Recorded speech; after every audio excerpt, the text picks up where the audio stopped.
नमस्कार मित्रों, सत्य की विजय में आपका स्वागत है। मैं हूं विजय त्रिवेदी। बिहार में सरकार बन गई है, मुख्यमंत्री नीतीश कुमार हो गए हैं। हालांकि जनता दल यूनाइटेड की सीट्स इस बार भी भारतीय जनता पार्टी के मुकाबले में कम है, लेकिन चर्चा हो रही थी कि कौन मुख्यमंत्री बनेगा, कौन नहीं बनेगा। जो महागठबंधन है वो तो लगातार इस मुद्दे पर बहस कर रहा था, बल्कि एक इशू बना लिया था उन्होंने कि भारतीय जनता पार्टी नीतीश कुमार को मुख्यमंत्री नहीं बनाएगी। ये बहस लगातार होती रही। इसका कोई फायदा कम से कम महागठबंधन को तो नहीं हुआ, बल्कि फायदा हुआ तो जेडीयू और बीजेपी की एनडीए गठबंधन को हुआ। मुद्दा वो नहीं है। इसके अलावा एक मुद्दा महागठबंधन लगातार चलाता रहा, या विपक्षी पार्टियां लगातार चलाती रही हैं कि भारतीय जनता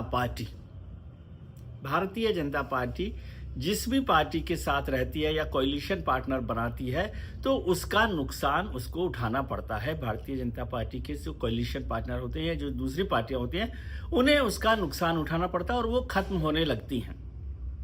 इससे पहले आपको ध्यान हो कि प्रधानमंत्री जी ने एक बात 14 नवंबर को पार्टी के जीतने के बाद बिहार में कहा था कि कांग्रेस एक परजीवी पार्टी है और वो दूसरों को भी खत्म कर रही है, दूसरों को भी कमजोर कर रही है और वो दूसरों का वोट बैंक के भरोसे आगे बढ़ने की कोशिश कर रही है। प्रधानमंत्री ने कांग्रेस पर बड़ा हमला किया था और उन्होंने कहा था कि वो परजीवी पार्टी। उन्होंने एक बड़ा लंबा चौड़ा रिकॉर्ड दिया था कि तमिलनाडु में कब से 1968 से वो नहीं है, बिहार में 30 साल से नहीं है, बंगाल में 40 साल से नहीं है और उत्तर प्रदेश में लंबे अरसे से वो पार्टी सरकार में नहीं है।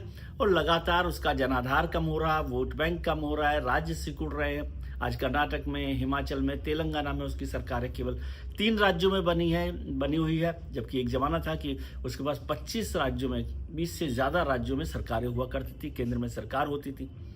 वो सरकारें लगातार कम होती गई हैं। फिर सहयोगी दलों के साथ उसने सरकार बनाना चालू किया, वो भी लगातार कम होती गई और उनका वोट बैंक कम होता गया, उनका नुकसान होता गया। दूसरी तरफ ये आरोप लगाया गया कि भारतीय जनता पार्टी हमेशा ये करती है कि वो जो अमर बेल की तरह से है, यानी वो जिस पार्टी के साथ चढ़ती है, आगे बढ़ती है, जिन राज्यों में उसकी ताकत कमजोर है, उन राज्यों में उस पार्टी का जनाधार कम हो जाता है, टूट जाती है पार्टी। लगातार ऐसा होता रहा है, ऐसे आरोप लगते रहे। उसमें 3 बड़े पार्टनर्स की बात खासतौर से होती रही। उससे सबसे बड़ा दल था अकाली दल। पंजाब में अकाली दल के साथ उनकी लंबी दोस्ती रही है, 30 साल से भी ज्यादा समय तक। वाजपेयी सरकार के साथ प्रकाश बादल जी की जब मुख्यमंत्री थे, उससे पहले अकाली दल के नेता थे, वो कांग्रेस के खिलाफ लड़ाई लड़ते थे। वहां भारतीय जनता पार्टी कोई मजबूत पार्टी नहीं थी, बल्कि बहुत छोटे पार्टनर के तौर पर काम करती रही थी। लेकिन जब से उसके साथ आई, उन्होंने सरकार बनाई, कांग्रेस को खिलाफ गए, कांग्रेस के बाहर गए, अकाली दल की सरकार बनी, अकाली दल सरकार में भारतीय जनता पार्टी शामिल रही। केंद्र में जब सरकार बनी तो अकाली दल उनके साथ रहा। लेकिन धीरे धीरे ये हुआ कि किसान आंदोलन जब तक आया वाजपेयी सरकार के बाद, मोदी सरकार के दौरान, और अकाली दल ने उनका साथ छोड़ दिया और अकाली दल कहीं नहीं है। लेकिन इसमें एक बात और जोड़ लेनी चाहिए कि अकाली दल ने खुद भारतीय जनता पार्टी का साथ छोड़ा था। दूसरी पार्टी जिसकी सबसे ज्यादा चर्चा होती है आजकल भी, और वो सामयिक है, वो है शिवसेना। बाला साहब ठाकरे की शिवसेना, जिसके साथ भारतीय जनता पार्टी का बड़ा लंबा एक जो है रिश्ता रहा है, सामाजिक रिश्ता रहा है, राजनीतिक रिश्ता रहा है। और वहां पर शिवसेना एक बड़े भाई के तौर पर काम करती थी। पंजाब में अकाली दल भी बड़े भाई के तौर पर काम करता था। शिवसेना भारतीय जनता पार्टी के साथ बड़े पार्टनर के तौर पे, बड़े भाई के तौर पर काम करती थी जब बाल ठाकरे साहब थे। वो लंबे समय तक ये चलता रहा, जब तक वाजपेयी इरा चला भारतीय जनता पार्टी। फिर जब मोदी इरा आया, मोदी अमित शाह का जो इरा आया भारतीय जनता पार्टी का, उसमें धीरे धीरे बदलाव होने लगा और वो बराबरी पर आने लगे। और फिर एक मौका आया कि भारतीय जनता पार्टी उनके से अलग होकर चुनाव लड़ रही। फिर ये तय हुआ कि अब भारतीय जनता पार्टी और वो बराबर के पार्टनर हो गए। फिर हुआ कि उसके बाद जब अगला चुनाव हुआ तो भारतीय जनता पार्टी और उनकी सरकार साथ साथ नहीं बनी। शिवसेना इस बात पर अड़ गई। बताया जाता है कि उद्धव ठाकरे साहब की उन्हें ही मुख्यमंत्री बनाना है, जबकि भारतीय जनता पार्टी ने कहा कि वो छोटे पार्टनर को, क्योंकि लोकतांत्रिक व्यवस्था में नंबर गेम जो है इंपॉर्टेंट है और वो बड़ी पार्टी है, तो उन्होंने उद्धव ठाकरे को मुख्यमंत्री नहीं बनाया। उद्धव ठाकरे ने अलग से अपनी व्यवस्था की और वो एनसीपी और कांग्रेस के साथ मिलकर सरकार बना दी। वो सरकार लंबे समय तक चली, थोड़ा चलती रही, उसके खिलाफ होता रहा काम, और नतीजा क्या हुआ कि उद्धव ठाकरे की जो शिवसेना थी, बाला साहब ठाकरे की जो शिवसेना थी, उसमें टूट हो गई और एकनाथ शिंदे अपने एमएलएस को लेकर पहुंच गए और फिर एक नई सरकार बन गई। उद्धव ठाकरे की सरकार गिर गई और भारतीय जनता पार्टी और एकनाथ शिंदे ने मिलकर सरकार बना ली। भारतीय जनता पार्टी ने एकनाथ शिंदे के साथ, उनके एमएलएस कम थे, फिर भी उनको मुख्यमंत्री बना दिया। उसके बाद जब चुनाव हुए, उसी तरह से उन्होंने एनसीपी को भी तोड़ा, अजीत पवार साहब की पार्टी को तोड़ा और अजीत पवार साहब आ गए। अजीत पवार साहब जब आए तो शिवसेना शिंदे जो गुट था उसको भी थोड़ा सा खटका हुआ कि कहीं ये हमारे बिना भी तो नहीं चला लेंगे, लेकिन भारतीय जनता पार्टी दोनों के साथ चलाती रही। और जब अगला चुनाव हुआ तो शिंदे साहब पहुंच गए नीचे और देवेंद्र फडणवीस साहब हो गए मुख्यमंत्री। इसमें यह बात ध्यान रखने की कि पहले जब एकनाथ शिंदे को मुख्यमंत्री बनाया गया था तो देवेंद्र फडणवीस उस समय मुख्यमंत्री थे और उनको मुख्यमंत्री से उप मुख्यमंत्री बना दिया भारतीय जनता पार्टी ने, अपने नेता को, और शिंदे साहब को मुख्यमंत्री बनाया। लेकिन जब अगला चुनाव हुआ तो उसमें शिंदे साहब हो गए फिर से उप मुख्यमंत्री और देवेंद्र फडणवीस हो गए मुख्यमंत्री। अब वहां पे शिवसेना शिंदे गुट भी नीचे है जूनियर पार्टनर के तौर पर। उद्धव ठाकरे की जो शिवसेना वो तो टूट ही गई है, शरद पवार जी की पार्टी टूट ही गई है। और अब शिकायत जो हुई, शिवसेना शिंदे गुट जो आया था उद्धव ठाकरे गुट को छोड़कर, उनके एकनाथ शिंदे साहब जब बिहार जा रहे थे शपथ ग्रहण समारोह में शामिल होने, उसके बीच में अमित शाह जी से मिले और लंबी मुलाकात की और शिकायत की कि भाई भारतीय जनता पार्टी के महाराष्ट्र के नेता वहां पर बीएमसी और जो लोकल बॉडीज के चुनाव है उससे पहले शिवसेना शिंदे को ही तोड़ रहे हैं और उन एमएलएस को, उन पार्षदों को वहां पर पार्टी में शामिल कर रहे हैं। तो क्या शिवसेना शिंदे को भी कमजोर करने की कोशिश की जा रही है? ऐसा ही हुआ था हरियाणा में, जो देवीलाल जी की पार्टी हुआ करती थी लोकदल, उसको किस तरह से तोड़ा, चौटाला जी के साथ सरकार बनाई। भारतीय जनता पार्टी की तो कोई हिस्सेदारी नहीं होती थी हरियाणा में, कोई सोचता भी नहीं था, क्योंकि वहां पर देवीलाल समाजवादियों का और कांग्रेस का गढ़ होता था।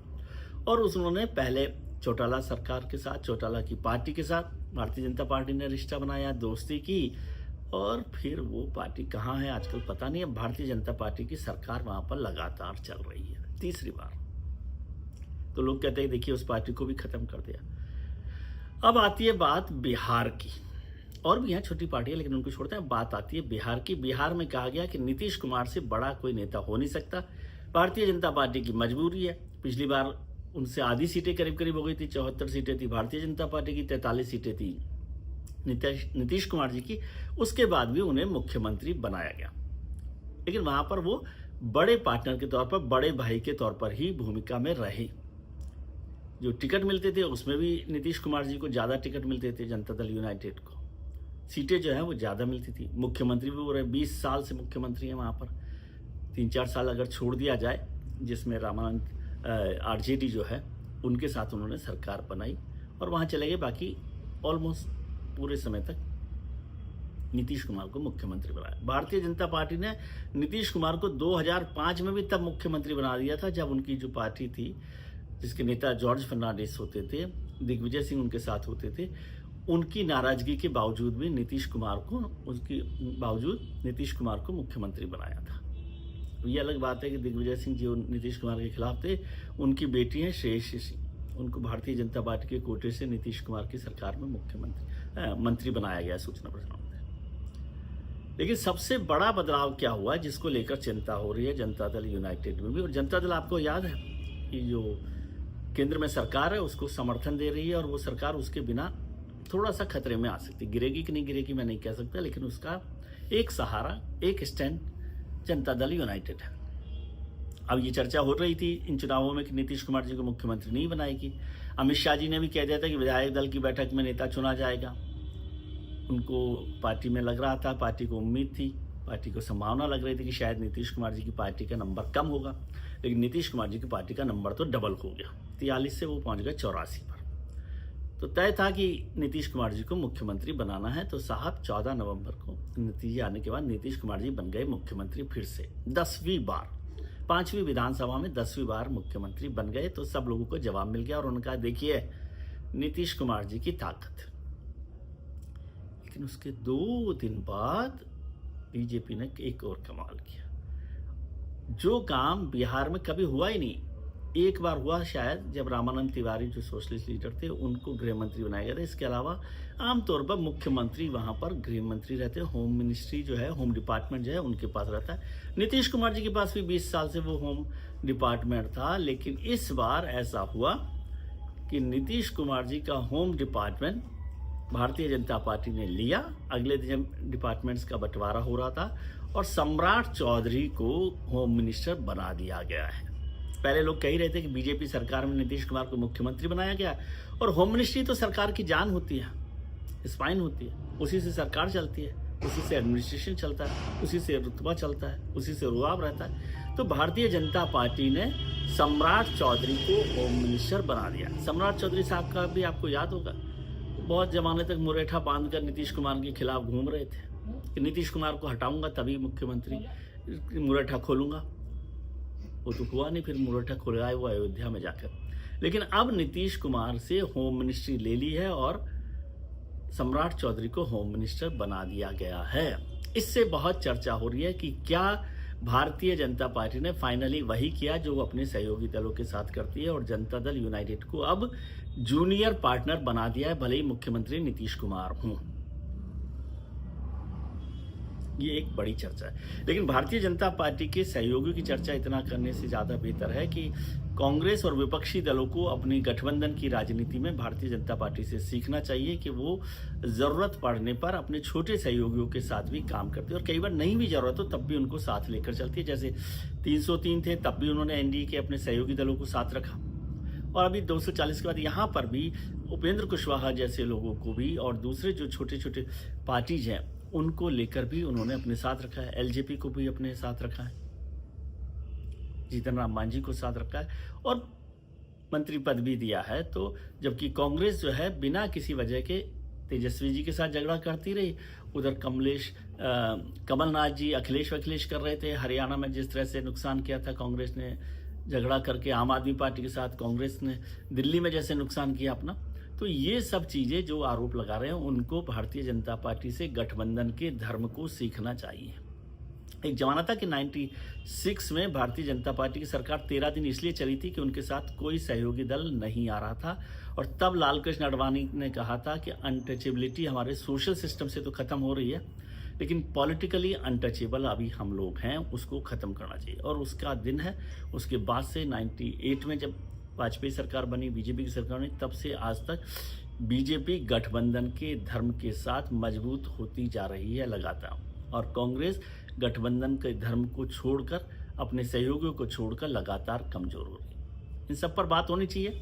बीजेपी जिस तरह से कर रही है उस पर भी सवाल होना चाहिए, लेकिन क्या नीतीश कुमार को से होम डिपार्टमेंट लेकर भारतीय जनता पार्टी ने नीतीश कुमार को कमजोर कर दिया या जूनियर पार्टनर बना दिया, ये सवाल अभी थोड़ा आगे तक चलेगा।